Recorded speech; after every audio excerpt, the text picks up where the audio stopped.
ధైర్యం అని అంటుంటారు నన్ను చూసి.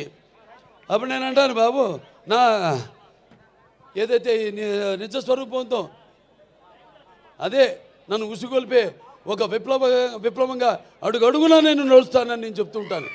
అలాగే నా రీతి ఏంటి, ఇతనికి అన్నీ తెలుసా అంటారు నన్ను చూసిన వాళ్ళందరూ. నన్ను నేను తెలుసుకునే కంటే పెద్ద విద్య లేదని ఒక సవాలుగా నిలబడతాను.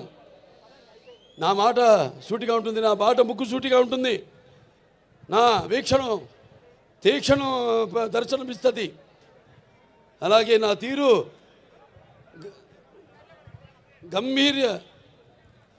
ఒక గాంభీర్య రూపంగా వెలుగుతూ ఉంటుంది. నన్ను మీరందరూ ఒక సినిమా నటుడుగానే కాదు నాకు తెలుసు.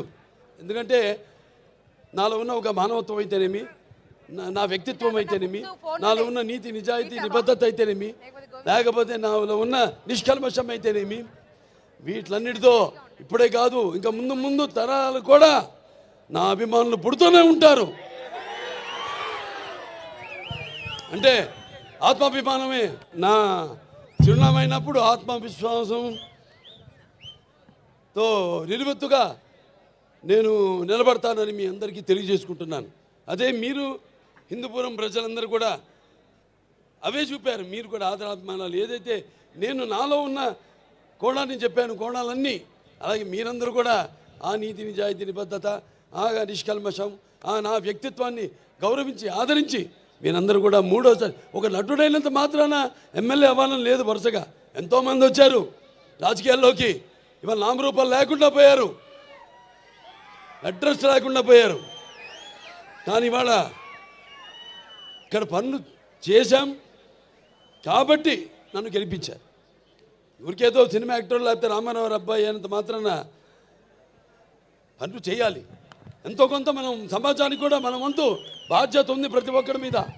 అందరూ కూడా మన వంతు మనం సంపాదించిందే కాదు, ప్రజలకి ఎంత మనం తిరిగి సమాజానికి ఇచ్చాం అన్నది చాలా ముఖ్యం.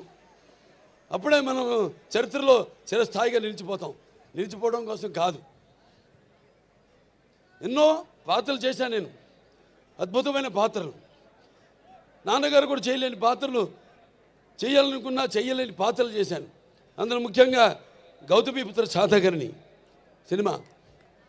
ఆ సినిమా నాన్నగారు చేద్దామనుకున్నారు, కొన్ని అనివార్య కారణాల వల్ల చేయలేకపోయారు. ఆ సినిమాను నేను చేయడం తటస్థించింది. మరి ఇవాళ మనం ఉగాది జరుపుకుంటామంటే ఒక కాలమాన పట్టిక మన హిందువులకి మనం ఒక శకాన్ని ఏర్పరిచింది. ఆ శాలివాహన శకం ఆ గౌతమిపుత్ర శాతకర్ణి. అలాగే సారే జహాసే హిచ్చా, అలాగే సారే జహాసే హెచ్చా హిందూ సీతా హమారా, హమ్ బుల్బులే ఇస్కే ఏ గుల్ సీతా హమారా.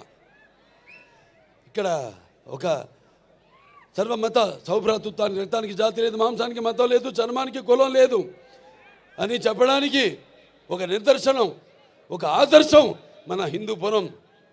ఇక్కడ అందరూ ముస్లిం మైనారిటీలు అయితేనేమి, హిందువులు అయితేనేమి, క్రైస్తవులు అయితేనేమి, అందరూ కూడా ఒక కుటుంబ సభ్యులుగా అందరూ కూడా ఇక్కడ సమాజ స్థాపన